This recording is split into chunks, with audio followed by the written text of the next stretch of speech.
자, 두 번째 문제 또 계속 해볼까요? 네. 네.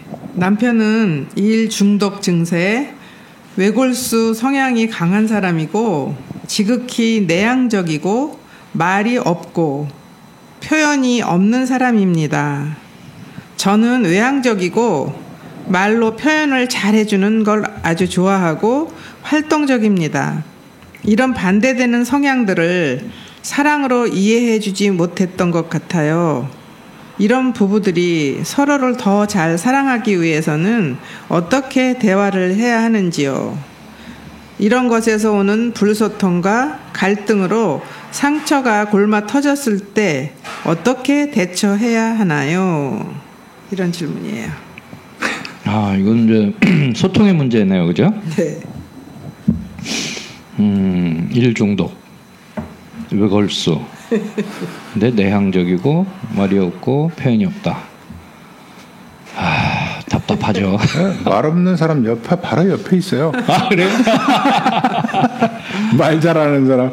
아. 저희들이 이번 주에 부산 갔다 왔는데 제가 네. 한번 지방에 다니는데 도무지 얼마나 한번 견디나 보자라고 생각해가지고 네. 서울에서 부산까지 가면서 네. 내가 말을 안 시키면 절대로 말을 안 하거든요. 그래서 어디 한번 보자 그러고 말을 안 걸었더니 진짜 부산에 도착할 때까지 한마디도 안 했어요. 그 정도입니다. 원래 좀 내향적이신가 보죠? 네, 그런데다가 말하는 거를 막 사부사부하고 하는 거를 제가 별로 좋아하진 않아요. 예. 속이 터지죠. 예. 그러나 뭐 할 말은 다 하지요. 예. 거기 보면 이제 그 반대되는 성향을 가지고 계시다. 근데 그 부부들이 대체로 다 그런 것 같아요. 한 사람이 외향적이면 한 사람은 내성적이고 뭐 하여간 이래가지고 예.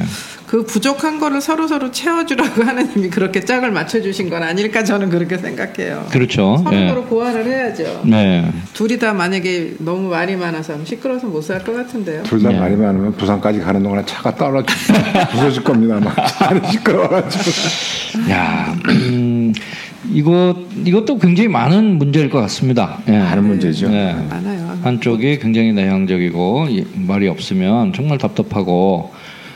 근데 왜 그럴까? 뭐 이런 것도 한번 우리가 생각을 해봐야 되는데 성격적으로 그럴 수도 있고 어쩌면 무슨 문제가 있을 수도 그렇죠. 있어요. 과거의 어떤 상처 때문에 그럴 수도 있고 등등 여러 가지 케이스가 있을 텐데 이 지금 문자로서는 어떤 케이스인지는 잘 모르겠고요. 어찌됐든 그래서 그렇게 말을 안 하는 사람을 어떻게 더욱더 사랑해 줄 수 있을까? 그러니까 여기서는 아주 소통이 안 되는 지금 얘기를 하는 그리고 그러면 이분은 말이 없는 사람하고 서로 받아주면 좋은데 그게 아니고 그것 때문에 불소통과 갈등으로 상처가 골마 터졌다 뭐 이런 표현도 하셨어요. 문제가 생긴 거죠, 그죠? 그렇죠. 네. 굉장히 심각하니까 이렇게 질문을 했겠죠. 여기서는 제가 생각할 때는 남편이 그러니까는 어떤 여러 가지 일들이 살면서 생겼겠죠. 근데 거기서 이렇게 입을 다물 수밖에 없는 상황으로 몰아가지 않았을까? 저는 그런 생각이 들어요. 그러니까는 부인은 모르고 있는데 자기도 모르게 어떤 이렇게 그 일들이 뭔가를 자꾸 자기를 이렇게 차단해서 입을 그냥 아예 다물게 돼서 더 말을 안 하게 되는 거는 아닐까라는 생각도 좀 살짝 들어요. 그렇죠. 여러 가지 케이스가 있겠죠. 네. 근데 일반적으로 뭐 이거는 이제 어떤 문제인지는 뭐 구체적으로 안 나왔기 때문에 모르지만 저희들이 거의 비슷한 이런 경우를 이렇게 경험하고 살아봤기 때문에 제가 이제 그 답답한 여자랑 같이 사는 입장에서 보면 어떤 생각이 드냐면 저희들이 지금은 필요할 때 대화를 할 필요가 있구나. 이거는 어떻게 말로서 해결해서 풀어야 될 문제가 생겼구나라고 생각할 때는 진지하게 얘기를 하고 또 뭐 이 사람도 피하지 않고 이렇게 지금은 대화를 잘 하게 되는데 예전에 이제 어떤 시기를 지냈냐 하면 저는 이제 이 사람한테 남자고 열심히 직장에서 일을 하고 뭐 돈도 벌어다 주고 뭐 아이들도 이렇게 하는데 도움도 주고 뭐 이랬으면 적어도 이 사람한테 어떤 뭐 수고했다라든지 뭐 이런 얘기를 듣고 싶거든요. 그렇죠. 근데 말을 안 하니까 뭐 저런 여자가 있지. 이게 속이 상하는 거예요. 그렇죠. 그렇다고 내가 자존심이 상하죠. 나 너한테 그 수고했다는 소리 좀 듣고 싶어. 네. 차마 이걸 내 입으로 얘기를 못 하는 거예요. 그렇죠. 엎드려 절받기. 예. 그런데 시간이 많이 지나고 보니까 아, 내가 왜 이거를 혼자 아리를 하고 있지? 바보처럼. 나 당신 남편이잖아. 당신 내 마누라니까 나보고 수고했다는 얘기 좀 해줘. 그랬더니 그 소리가 그렇게 듣고 싶어? 이렇게 물어보는 거예요. 예. 그럼 얼마나 듣고 싶지? 앞으로 해줄게. 나는 뭐 굳이 우리가 부부이니까 고맙다 소리 안 해도 그냥 내가 고마워하는지 알 거라고 생각했었어. 근데 그래서 내가 굳이 얘기를 안 했었다. 예. 그래서 그 얘기를 딱 듣는 순간에 아 이거를 정말 무작정 이 사람이 내 마음을 읽어서 헤아려서 얘기를 해줄 때까지 기다리고 있었던 내가 바보로구나. 어? 그렇죠. 그러니까 내가 이렇게 사랑받고 싶다라고 구체적으로 얘기를 하면 되는데 왜 그걸 못했을까. 네. 그런 생각이 들어가지고 이제 그게 조금씩 발전을 되니까 이제 둘이서 분위기가 좋을 때 나 사실 당신이 이렇게 얘기할 때 내가 상처받았어. 내가 이렇게 섭섭했었다는 얘기도 하고 그러니까 이 사람은 그래서 나 기억도 안 나는데 뭐 이런 얘기도 하고 예. 이제 뭐 이래가지고 굉장히 이제 자유롭게 대화를 할 수 있게 됐거든요. 근데 지금 이 대화가 잘 안 되는 부부들의 가장 큰 문제점은 뭐냐면 바로 똑같은 저 같은 실수를 하는 것 같아요. 그러니까 자기들이 사랑받고 싶고 얘기를 듣고 싶어서 이제나 저제나 얘기해 줄 때를 기다린다는 거예요. 근데 성향이 말을 잘 하지 않는 사람은 이렇게 뭘 이렇게 구체적으로 섬세하게 꼬집어내거나 살펴보는 습성이 잘 없거든요. 예. 그러니까 거기에 무뎌 있어요. 그러니까 무딘 사람한테 그거 뾰족해져 갖고 나를 좀 바라봐 달라고 요구하는 사람이 바보지. 그래서 저는 이 문제를 제기한 질문을 한 분이 네. 열쇠를 쥐고 있다. 그러니까 네가 답답하면 네가 가서 그렇죠. 답답하다고 얘기를 해라.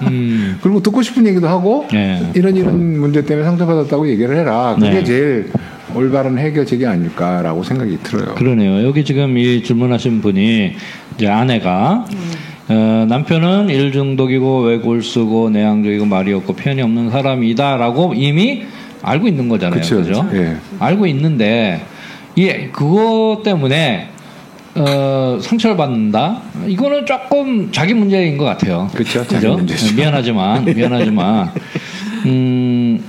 누구나 더 이제 자기한테 와서 여기도 지금 보면 저는 외향적이고 말로 표현을 잘해주는 걸 좋아하고 활동적입니다.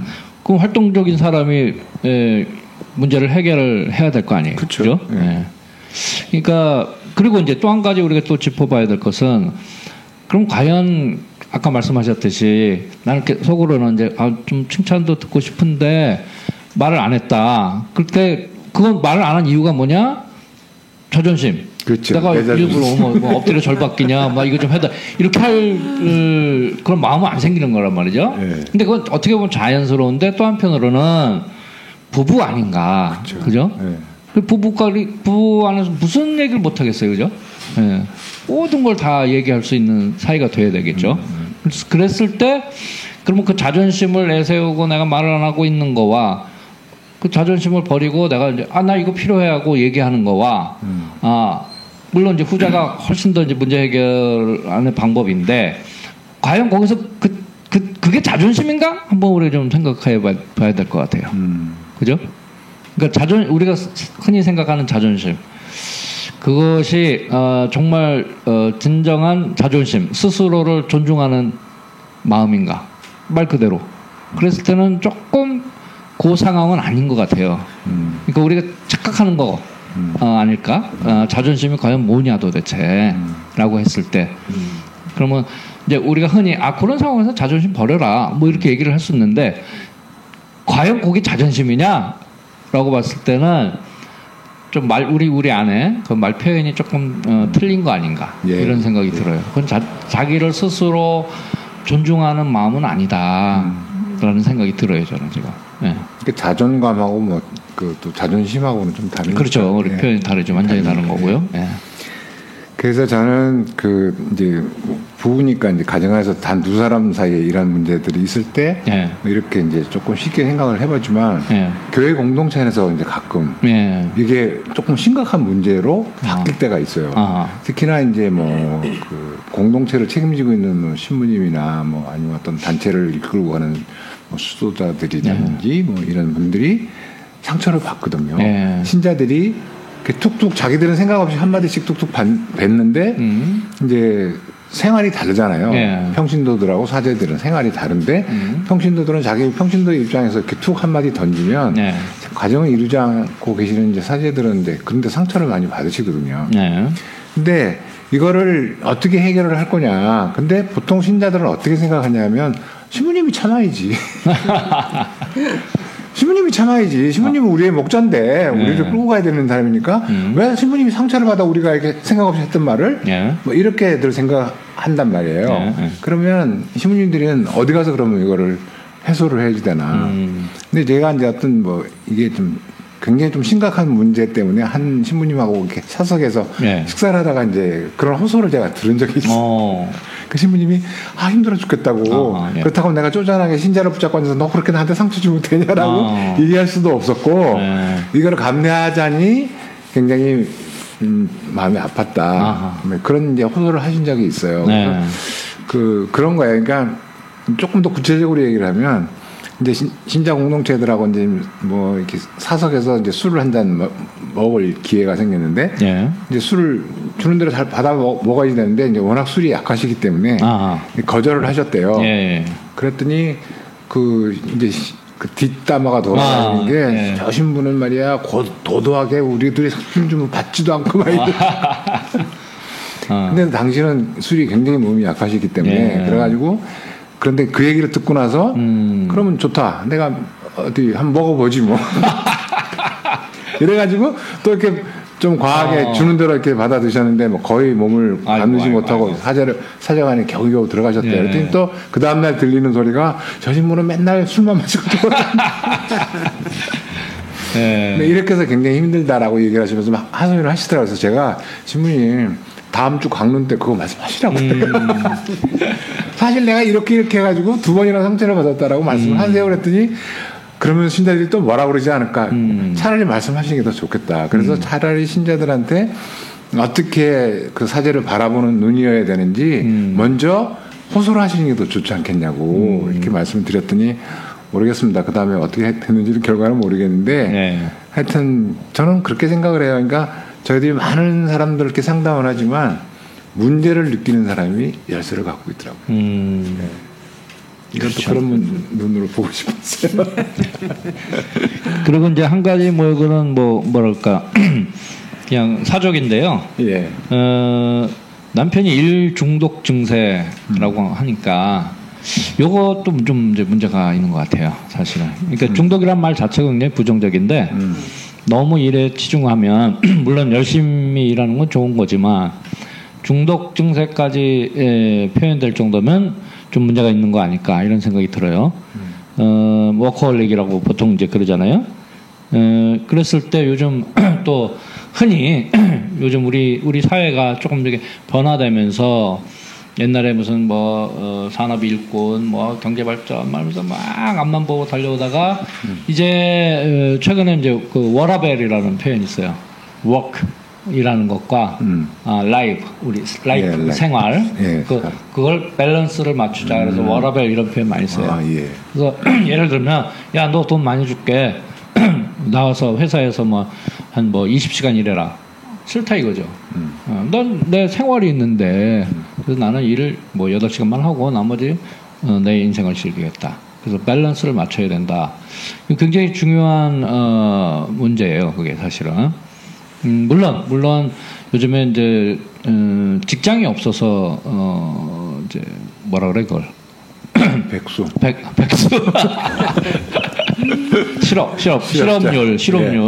실업률이 높아서 직장 없는 것이 문제지만 이제 일이 있더라도 이렇게 일에만 치중하면 남은 인생 정말 이건 또 문제다.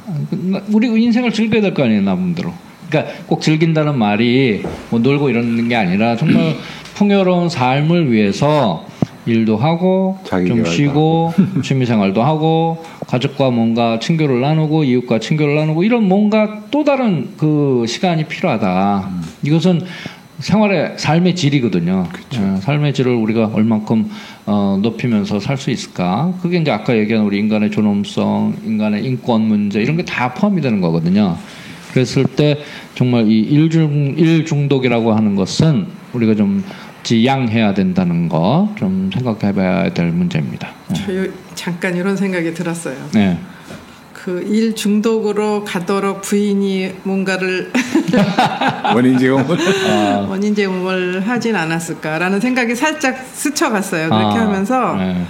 물론 그 일 중독에 빠질 수도 있는 사람이긴 하지만 부인들이 그렇게 몰아가는 사람들도 저희가 많이 봤거든요. 예. 그리고 이제 이런 사람들도 많아요. 지금은 이제 집에 오면은 너무 이제 가사 일도 같이 해야 되고 막 육아도 같이 해야 되고 막 이러다 보니까 집에 있는 게 사실 너무 힘들어요. 왜냐하면 일주일 동안 너무 내가 회사에서 일을 많이 하고 집에 와서도 이렇게 같이 이렇게 도와주고 그랬는데 토요일 날 내가 집에서 이렇게 있는 건 너무 피곤해. 그래서 나 오늘 회사에서 일이 있어. 이러고 나가가지고 회사에 사무실에 가서 그냥 우두커니 뭐 게임하고 이러고 있는다는 그 젊은이들을 제가 많이 상담을 하면서 들었었거든요.